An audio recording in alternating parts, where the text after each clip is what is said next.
Taskia, seorang mahasiswi berusia 20 tahun warga kampung Mandalasari RT 03 RW 03 Desa Cimandala, Kecamatan Sukaraja, Kabupaten Bogor, menjadi korban penusukan oleh orang tak dikenal di dalam rumahnya yang mengaku sebagai petugas sensus penduduk. Dewi, salah seorang saksi mata, menceritakan peristiwa terjadi sekitar pukul 8 pagi. Saat itu kondisi rumah korban sepi didatangi oleh seorang pria tak dikenal yang mengaku sebagai petugas sensus penduduk. Tiba-tiba pria tersebut langsung menusuk korban dengan senjata tajam ke bagian perut kanan hingga mengalami pendarahan. Karena merasa ketakutan, korban saat itu langsung keluar rumah sambil berteriak meminta tolong dan warga yang melihat kejadian itu langsung membawa korban ke rumah sakit terdekat. Tolong, teriak tolong gitu. Terus saya intip di jendela kamar, lihat, oh si Lia gitu. Langsung saya keluar. Lia kenapa? Tolong teh, kata gitu kan. Dia bilang, sempat bilang tuh udah setengah main nanjak di tangga. Ya teh, ada orang yang masuk ke rumah katanya, minta data, cuman Lia nggak kasih langsung katanya, soalnya kan dia mau ngasih telepon ayah dulu katanya. Sempat dia nelpon ayahnya tuh, langsung pas saya lihat, ya Allah Lia itu perutnya, kenapa? Iya teh, langsung brok lemes. Saya dibuka bajunya, dia sempat nutupin lagi, mungkin malu gitu. Langsung saya tutupin tuh darahnya, saya kan ngocor. Langsung si tante berinisiat masuk, Mbak, wah kok masalah kita aja teh katanya. Ya udah, tolong om, buru om, saya bilang. Itu liatnya udah lemas, udah pucat. Ya udah langsung ke rumah sakit, masa telepon Pak RW, langsung Pak RW komen, ya udah katanya. Langsung ke rumah sakit, saya nanti datang ke lokasi katanya gitu kan.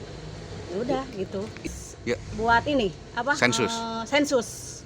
Karena dia kan minta data kakak, nggak langsung dikasih sama anak itu. Menurut si Lia ya, sensus pengakunya, ya, dia nggak bilang ditusuk perut Pak, enggak.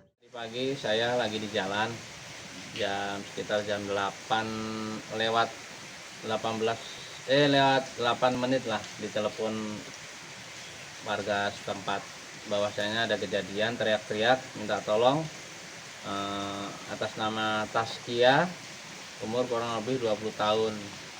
Nah, beliau minta tolong, perutnya sambil berdarah ke atas karena habis kejadian tersebut.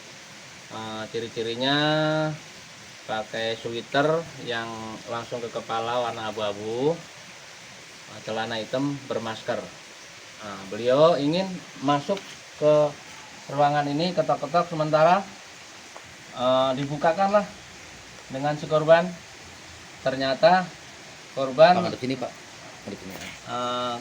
dari pelaku langsung buka, langsung mendekat ke cewek.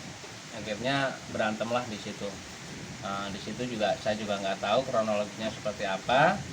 Cekcok, teriak-teriak, akhirnya terjadilah penusukan itu. Akhirnya beliau minta tolong, teriak lari ke atas. Alhamdulillah beliau masih kuat ke atas. Jadi warga sekitar berdatangan. Setelah mendapat laporan dari warga, anggota Babinsa dan Babin Kamtibmas Desa Cimandala langsung mendatangi rumah korban. Kasus dugaan asusila yang akan dilakukan oleh pelaku itu kini dalam penyelidikan oleh kepolisian Polsek Sukaraja. Dari Sukaraja, Kabupaten Bogor, Suhanda Abriji melaporkan.